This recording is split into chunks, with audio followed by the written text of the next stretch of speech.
Hi guys, welcome back to my channel. So today we will be talking about my favorite thing to do, which is watching a good TV drama. And if you enjoy watching good TV dramas, then please keep watching as I talk you through my top 10 British TV dramas. And if you're new here and you haven't yet subscribed, please hit the subscribe button, turn on the notification bell, like and share this video as well. Right, let's jump into it. The first on my list is The Crown. This series is about Queen Elizabeth II right from the 1940s to present day. This is one remarkable show. Every scene is beautifully shot. It is said to be one of the most expensive series ever made. From the costume, the set, everything was excellently thought through. The Crown gives you the mental picture of the era in the 1940s as if it was present day, giving it the realness. Claire Foy, who played the Queen in season 1 and 2, gave a 10 out of 10 performance, and she got the Queen's accent excellently well. The cast were brilliant and perfect in their roles as well. I have learned a lot of British history watching The Crown. I absolutely recommend this series. The new season of The Crown drops today. It's looking amazing already and I cannot wait to start watching. The next on my list is The Line of Duty, another BBC masterpiece.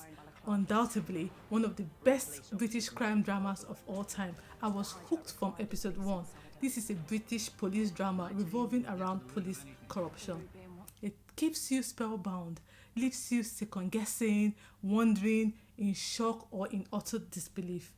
You watch each episode and you can't wait for the next one. Next on my list is The Fall. I've been brought in by the Metropolitan Police to lead a review into the investigation of the murder of Alice Munro. We've had our share of murderers in Belfast, but never anything like this. Another detective crime series set in Belfast, Northern Ireland. This psychological thriller examines the lives of two hunters, one a serial killer and the other a female police detective whose job is to track down the killer. Gillian Anderson, who features in the new season of The Crown, gave a brilliant performance in this one, but the Irish lead actor truly pulls off a fantastic performance as the serial killer. It took a few episodes for me to get into it and for things to get going, but I promise you that it kicks off just at the right time. For me, this is a must watch if you'd like the cat and mouse scenario in a movie. Next is Killing Eve.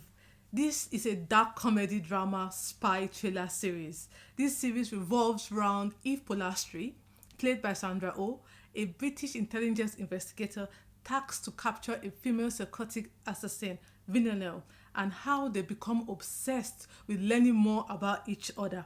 Judy Comer, who plays the crazy assassin in this series, steals the show. Her unique ability to switch accents so easily is a beauty to behold. This show made headlines for having strong leading female characters, which is rare but quite refreshing to see. This series does suffer from overcomplicated lines every now and then, but then it is rescued by brilliant writing and direction. Next on my list is Dr. Foster, another Jodie Comer classic. Dr. Foster, the soapy tale of infidelity. A woman's life is torn apart when she investigates her husband and uncovers a dark secret. The first season was intensely satisfying. Really good storylines, leaves you on the edge of your seat and a complete emotional roller coaster. The next is Downton Abbey. If you love period dramas as much as I do, then this one is for you. This amazing TV series has also taught me a lot about British history and customs.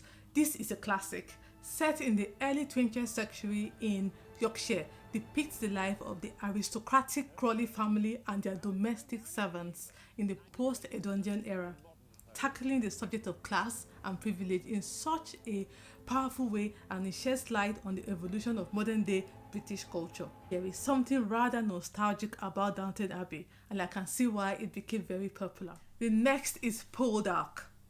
The very talented Aidan Turner plays the leading role in this beautiful, enchanting BBC period drama. The cinematography is just breathtaking, and the directors make good use of Cornwall's landscape to encapsulate Cornish culture and history. I have heard so many good things about Cornwall, and it's on my list of places I would love to visit.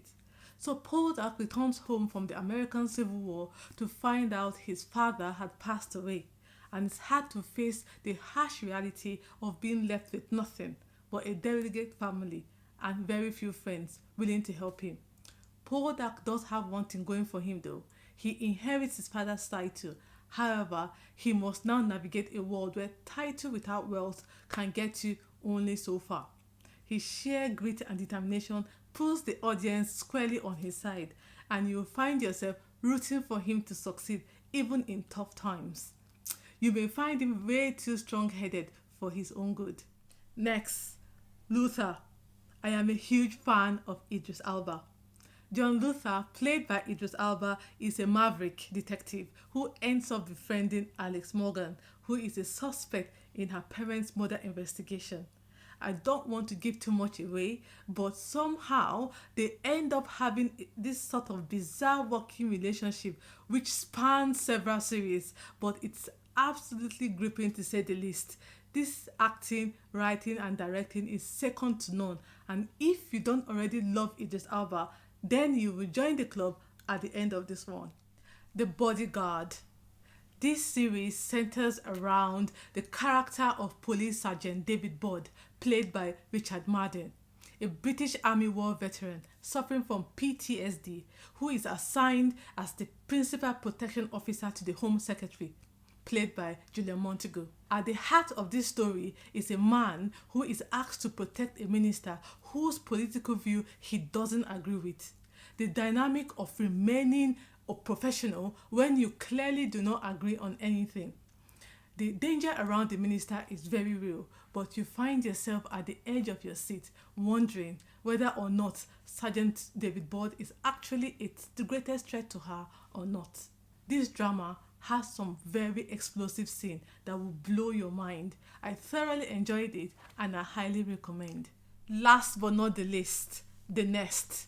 In this drama, we learn about a couple trying to have a baby and how far they are willing to go to achieve their aim. One thing I found interesting was Martin Compton, who played Steve in The Line of Duty, who I thought was a Londoner with his Cockney accent. He plays Dan in The Nest, but speaks naturally with his Glaswegian accent. I had no idea he was Scottish. Using an 18-year-old fresh out of children's home. Jesus, Emily. Well, I'm doing it. With or without you. The Nest is thought-provoking and heart-wrenching. You see powerful performances from Miriam Mark as Kaya, a damaged but feisty teenager who offers to be a surrogate for the couple. The drama takes you on a journey of power, manipulation and entitlement. I loved it and I highly recommend it. So guys, that's it for my top 10 British series. This series can be found on Netflix, BBC or Amazon Prime. Let me know in the comment section what one you have seen and what's not on my list but you highly recommend. I hope you enjoyed watching this, and if you did, please don't forget to subscribe, give it a thumbs up, and until my next one.